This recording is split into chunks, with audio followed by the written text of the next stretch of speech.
Hello everyone, welcome to my class. இன்னைக்கு கிளாஸ்ல நாம படிக்க போறது the phrase and the clause. Phraseனா என்ன? A group of words that make sense but do not make a complete sense is called as a phrase. ஒரு group of words, ஒரு வார்த்தைகளோட தொகுப்பு தான் வந்து phrase. ஏதோ ஒரு விஷயத்த சொல்லும், ஆனா முழுசா அர்த்தமுள்ள ஒரு வாக்கியமா அது இருக்காது. phrase வந்து எதை பத்தி எப்ப பேசும்? ஏதோ ஒண்ணு ஒரு புரிதலை நம்மளுக்கு கொடுக்குமே ஒழிஞ்சு அது ஒரு முழு வாக்கியமா இருக்காது. It gives more information about the subject, noun, action or event. ஒரு சென்டென்ஸ்ல இருக்கக்கூடிய சப்ஜெக்ட் இருக்கு இல்லையா, நவுனா இருக்கும், நவுனை பத்தி ஏதாவது சொல்லும், இது வேர்பை பத்தி ஏதாவது சொல்லும், அந்த மாதிரி தான். ஓகே, ஸோ ஒரு ஃப்ரேஸ் அப்படிங்கிறது என்னன்னா சப்ஜெக்டை பத்தியோ வேர்பை பத்தியோ ஏதாவது ஒரு அடிஷ்னல் இன்ஃபர்மேஷன் தான் கொடுக்கும். A phrase is not complete and cannot make sense or convey meaning if it stands on its own அப்படிங்கிறோம் அடுத்த. அதாவது ஒரு ஃப்ரேஸுங்கிறது ஒரு தனித்துவமான வாக்கியமெல்லாம் கிடையாது. அதுக்கு ஒரு நல்ல ஒரு அர்த்தமெல்லாம் அது இட் cannot make sense. ஒரு முழு வாக்கியத்தோட அர்த்தத்தை அதுக்கு கொடுக்க முடியாது. தனியா நிக்கிறப்போ ஃப்ரேஸுக்கு எந்த மீனிங்கும் கிடையாது. A phrase is a group of words that does not contain a subject and a verb. ஒரு ஃப்ரேஸ்ல வந்து சப்ஜெக்ட் வேர்ப் எல்லாம்லாம் சப்ஜெக்டும் வேர்பும் இருக்காது. If it is used alone, it does not give any meaning. தனியா வந்து ஒரு ஃப்ரேஸை எடுத்து பார்த்தோம்னா ஒரு சென்டென்ஸ்ல இருந்து ஃப்ரேஸை பிரிச்சிட்டோம்னா அதுக்கு வந்து என்ன கிடையாது, மீனிங் கொடுக்காது. ஒரு வாக்கியத்தோட இருக்கிறப்ப தான் ஃப்ரேஸுக்கு மீனிங் இருக்கும். வாக்கியத்துல இருந்து எடுத்துட்டோம்னா ஃப்ரேஸுக்கு முழுதான ஒரு அர்த்தம் கிடையாது. அதுக்கு எக்ஸாம்பிள்ஸ் பாருங்க. எ ரெட் பஸ். வெறும் ரெட் பஸ்னா நம்மளுக்கு ஏதாவது அதுக்கு ஒரு அர்த்தமே அதுக்கு இல்லை. ரெட் பஸ்னா என்ன? பஸ்ஸை பத்தியே ஏதோ ஒரு கலர், ஒரு அட்ஜெக்டிவ் தான், ஒரு நவுனுக்கான ஒரு adjective. Okay, so red bus அப்படிங்கிறது என்னது? பஸ்ஸை பத்தி ஏதோ ஒரு விஷயம் சொல்லுது. ஸ்போர்ட்ஸ் பைக்கை பத்தி ஏதோ சொல்லுது. அண்டர் த சேருக்கு அடியில. இப்போ இதே வந்து நம்ம எப்படி மாத்தலாம்? எ ரெட் பஸ்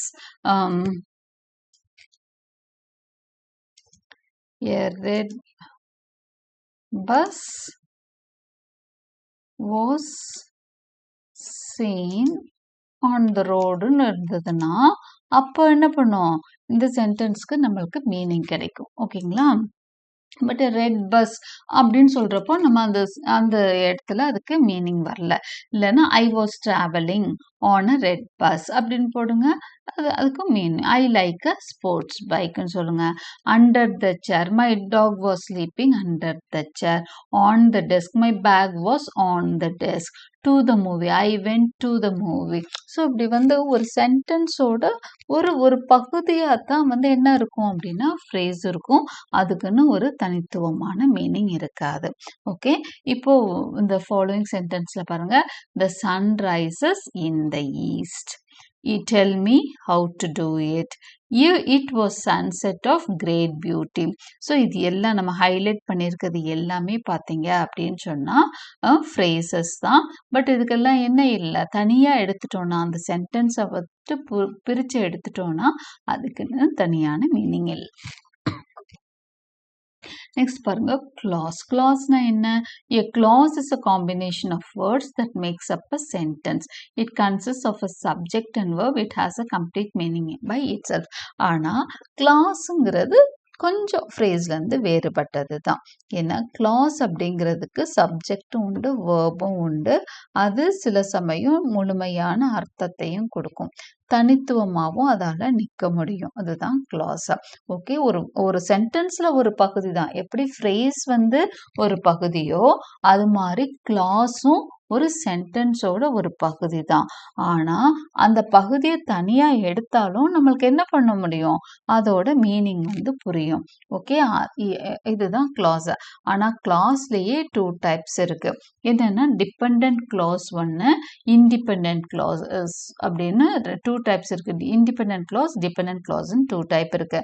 இந்த இண்டிபெண்டன்ட் கிளாஸ் மெயின் கிளாஸ்ன்னு சொல்லுவாங்க. இண்டிபெண்டன்ட்னா உங்களுக்கு தெரியும், அதால ஒரு விஷயத்தை தனியா செஞ்சுக்க முடியும்னா அது இண்டிபெண்டன்ட். ஓகே, அதுதான் மெயின் கிளாஸ்ன்னு சொல்லுவோம். இந்த மெயின் கிளாஸ்ல பாத்தீங்கன்னா சப்ஜெக்டும் இருக்கும், verb இருக்கும். A main clause consists of a subject and a verb. It is one that can stand alone and makes complete sense. அதால என்ன பண்ண முடியும்? தனித்துவமா நின்னு ஒரு அர்த்தத்தை ஒரு சென்டென்ஸ்ல உள்ள ஒரு பகுதி தான் கிளாஸ்.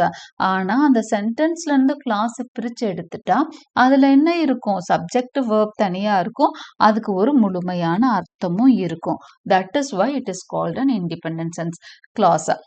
அதுக்கு வந்து முழுமை பெறும். அந்த வாக்கியத்தை தனியா கூட நம்ம பயன்படுத்துற மாதிரி இருக்கும். அதனாலதான் அதை இண்டிபெண்டன்ட் கிளாஸ்ன்னு சொல்லுவோம். அப்போ டிபெண்டன்ட் கிளாஸ்னா ஃபார் எக்ஸாம்பிள்ஸ் பார்த்துக்கலாம். எக்ஸாம்பிள்ஸ் ஆஃப் இண்டிபெண்டன்ட் கிளாஸஸ் பாருங்க. I know how to drive a car but I enjoy riding bikes. இதுல பாருங்க, எனக்கு கார் ஓட்ட தெரியும், ஆனா பைக் ஓட்டுறது ரொம்ப பிடிக்கும். ஓகே, இதுதான் வந்து சென்டென்ஸ். இதுல பாருங்க, தனித்தனியா அந்த கிளாஸை நம்ம எடுத்துடலாம்.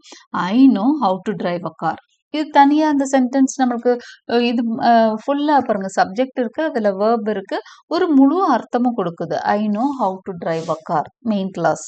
பின்னாடி வர்றது பாருங்க, ஐ என்ஜாய் ரைடிங் பைக்ஸ், அதையும் தனியா எடுத்துடலாம். ஆனா ரெண்டையும் சேர்க்கிறப்ப அது ஃபுல்லா ஒரு மீனிங் தருது. ஆனா தனியா எடுத்தாலும் மீனிங் கொடுக்கும். முழுமை பெற்ற வாக்கியமா ரெண்டையும் சேர்க்கிறப்போ, ஒரு கன்ஜங்ஷன் போட்டு சேர்க்கிறப்போ அது முழுமை பெற்ற வாக்கியமா மாறிடுது. ஆனா இண்டிபெண்டாவும் அது என்ன தரும்? மீனிங் தரும். Group of words with subject and verb. ஒரு சென்டென்ஸ்ல இருக்கக்கூடிய குரூப் ஆஃப் வேர்ட்ஸ். இந்த மாதிரி நிறைய சென்டென்சஸ் நம்ம இங்கிலீஷ்ல பார்ப்போம். அதுதான் கிளாசஸ் அப்படின்னு சொல்றோம். I was not keeping well, so I took a day off work. இங்க பாருங்க, I was not keeping well, எனக்கு உடல் நலம் இல்லை, நான் வந்து ஒரு நாள் லீவ் எடுத்துட்டேன்.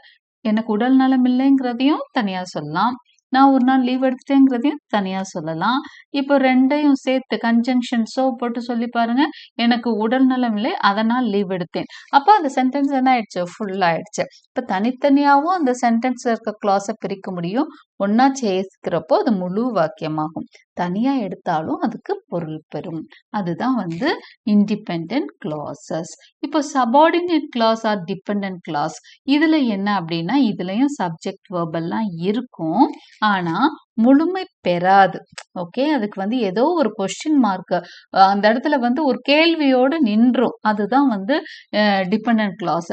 டிபெண்டன்ட்னா எதையாவது சார்ந்து இருக்கிறது. இண்டிபெண்டன்ட்னா தன்னிறைவு பெற்றது, எதையும் சார்ந்து இல்லாம இருக்குது. அதனாலதான் இதெல்லாம் இண்டிபெண்டன்ட் கிளாஸஸ்ன்னு சொல்றோம். தனித்தனியாவே அது மீனிங் தர்றதுனால இண்டிபெண்டன்ட் கிளாஸஸ். அடுத்து பார்க்க போறது டிபெண்டன்ட் கிளாஸஸ். ஏன் டிபெண்டன்ட் கிளாஸஸ்? அதை வந்து அதுக்கு வந்து என்ன, தனியா அதால நிக்க முடியாது. சப்ஜெக்ட் இருக்கும், வேர்ப் இருக்கும், ஆனா தனியா நிக்காது. இப்ப பாருங்க, a subordinate clause is a group of words that consists of a subject and a verb combination. அப்ப அது மாதிரியே இதுலயும் சப்ஜெக்ட் வேர்ப் காம்பினேஷன் இருக்கும். Unlike main clauses, subordinate clauses cannot stand alone or convey complete meaning. ஆனா ஆனா என்ன பண்ணும்?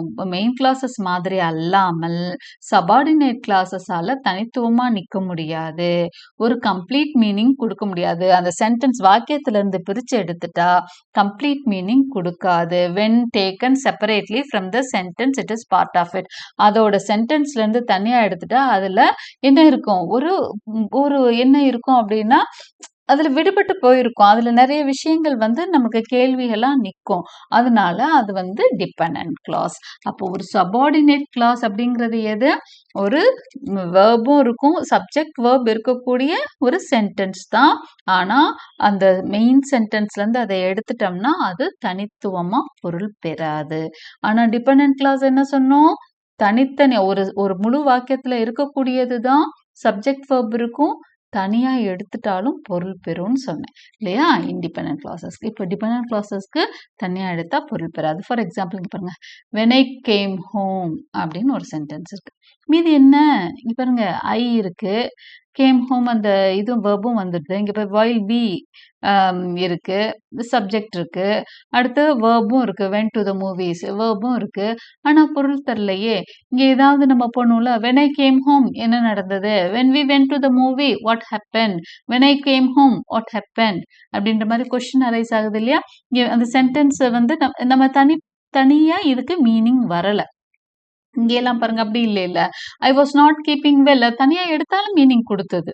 Okay. Dependent கிளாஸ்ல இண்டிபெண்டன்ட் கிளாஸ்ல I was not keeping well so I took a day off work அப்படின்னு இங்க சொன்னோம். இங்க ஐ வாஸ் நாட் கீப்பிங் வெல்ல தனியா எடுத்தாலும் அது மீனிங் குடுத்தது. ஆனா வென் ஐ கேம் ஹோம் அப்படின்னு ஒரு சென்டென்ஸ்ல இருக்க ஒரு வார்த்தை. இப்போ for example when I came home my mother was குக்கிங்னு எடுத்துக்கலாம். இல்லைன்னா மை பிரதர் வாஸ் ஸ்லீப்பிங் ஏதோ ஒண்ணு. Okay. So when I came home அப்படிங்கிற அந்த இடத்துல பாக்கி என்ன அப்படிங்கிறத நம்ம முடிக்கணும். ஓகே. ஸோ அந்த இடத்துல என்னது டிபெண்டா இருக்கு. ஓகே. சப்ஜெக்ட் வேர்ப் இருந்தாலும் அந்த குரூப் ஆஃப் வேர்ட்ஸ் அந்த கிளாஸ் என்னவா இருக்கு டிபெண்டா இருக்கிறதுனால இதை டிபெண்டன்ட் கிளாஸ் அப்படின்னு சொல்றோம். இன்னும் கூட அதுக்கு எக்ஸாம்பிள் பாருங்க. அதான் சொல்லியிருக்கேன். When I came home you had already slept. Before you go to bed you have to finish your homework. Okay. தூங்க போறதுக்கு முன்னாடி இப்போ before you go to bed இதை தனியா எடுத்து பாருங்க. இதுக்கு ஏதாவது அர்த்தம் இருக்கா? இல்ல. வென் ஐ கேம் ஹோம் தனியா எடுத்து பாருங்க. இல்ல. அதுல சப்ஜெக்ட் இருக்கு, வேர்ப் இருக்கு. சப்ஜெக்ட் இருக்கு, பிஃபோர் யூ சப்ஜெக்ட் இருக்கு, go to bed go to இருக்கு, ஸோ கோ இருக்கு, ஸோ வேர்பும் இருக்கு. பட் என்ன இல்ல அப்படின்னு சொன்னா அர்த்தம் கொடுக்கல. ஓகே. இப்போ when I came home you had already slept. இந்த முழு வாக்கியத்துல இதை பிரிச்சோம்னா பொருள் தரல. அப்போ டிபெண்டன்ட் கிளாஸஸ்க்கு இன்னும் கூட எக்ஸாம்பிள் பாருங்க. My mom ask me to call her as soon as I reached home. எங்க அம்மா என்ன சொன்னாங்க? வீட்டுக்கு போகணுன்னு என்ன கால் பண்ண சொன்னாங்க. வீட்டுக்கு போகணுன்னு என்ன கால் பண்ணி பேச சொன்னாங்க. My mom asked me to call her as soon as I reached home. இதுல எது பாருங்க dependent class? as soon as I reached home. Okay. I reached இவங்க சப்ஜெக்ட் வேர்ப் வந்துருச்சா? ஆனாலும் இது பொருள் பெறல. while we were waiting we were waiting verb we வந்து சப்ஜெக்ட். ஸோ இங்கே என்ன பண்ணுது? நம்மளுக்கு சென்டென்ஸில் சப்ஜெக்டுக்கு வேர்ப் இருக்கு. ஆனா என்ன இல்லை? பொருள் தரல. ஸோ இதெல்லாம் dependent classes. Okay. So this is the difference between classes and phrases. அப்போ ஃப்ரேசஸ்னா எப்படி இருக்கும்? திரும்ப ஒரு தடவை ஞாபகப்படுத்திடுறேன் உங்களுக்கு. ஃப்ரேஸ் அப்படின்னா குரூப் ஆஃப் வேர்ட்ஸ் தான். ஆனா அதுக்கு கம்ப்ளீட் மீனிங்கே கிடையாது. அதை ஒரு சென்டென்ஸ்ல ஒரு பகுதி தான். அதை வெளியே எடுக்க முடியாது. அதுல சப்ஜெக்ட் வேர்ப் காம்பினேஷன் இருக்காது. அது அட்ஜெக்டிவா சர்வ் பண்ணும், ஒரு ப்ரிப்போசிஷனலா இருக்கும், அந்த மாதிரி தான் இருக்கும். Okay. Prepositional phrase, noun phrase, அந்த டைப்ஸ் ஆஃப் ஃப்ரேசஸ் எல்லாம் இன்னொரு கிளாஸ்ல நம்ம பார்ப்போம். அண்டர் த சேர் வந்து ப்ரிப்போசிஷனல் ஃப்ரேஸ், அதே மாதிரி டு த மூவி வந்து இன்ஃபினிட்டிவ் ஃப்ரேஸ். இந்த மாதிரி வந்து ஃப்ரேஸ்லயே நிறைய டைப்ஸ் இருக்கும். பட் இருந்தாலும் நம்ம என்ன தெரிஞ்சுக்கிறோம் அப்படின்னு சொன்னா ஃப்ரேஸ் வந்து குரூப் ஆஃப் வேர்ட்ஸா இருந்தாலும் it doesn't give full meaning. ஆனா கிளாஸ் வந்து எப்படி இருக்கும்? It has a subject and verb. அதுக்கு மீனிங் இருக்கும். ஆனா அதுலயும் 2 டைப்ஸ் இருக்கு. Dependent class, independent class. ரெண்டுக்குமே பொருள் படும். ஆனா என்னன்னா இண்டிபெண்டன்ட் கிளாஸ் வந்து தனியா எடுத்தாலும் தனித்துவமா நிற்கும். டிபெண்டன்ட் கிளாஸ் தனியா சென்டென்ஸ்ல இருந்து பிரிச்சு எடுத்துட்டா தனித்துவமா நிற்காது. அப்படிங்கிறது தான் நம்ம இந்த கிளாஸ்ல ஃப்ரேஸ் அண்ட் கிளாஸ் அப்படிங்கிற இந்த கிளாஸ்ல நம்ம தெரிஞ்சுக்கிட்டோம். I hope you like my explanation. நம்ம அடுத்து இந்த types of phrases and clauses வந்து அடுத்தடுத்த கிளாஸ்ல பார்ப்போம். ஸோ சப்ஸ்கிரைப் பண்ணுங்க, உங்க ஃப்ரெண்ட்ஸுக்கும் சஜஸ்ட் பண்ணுங்க. தேங்க்யூ ஃபார் வாட்சிங்.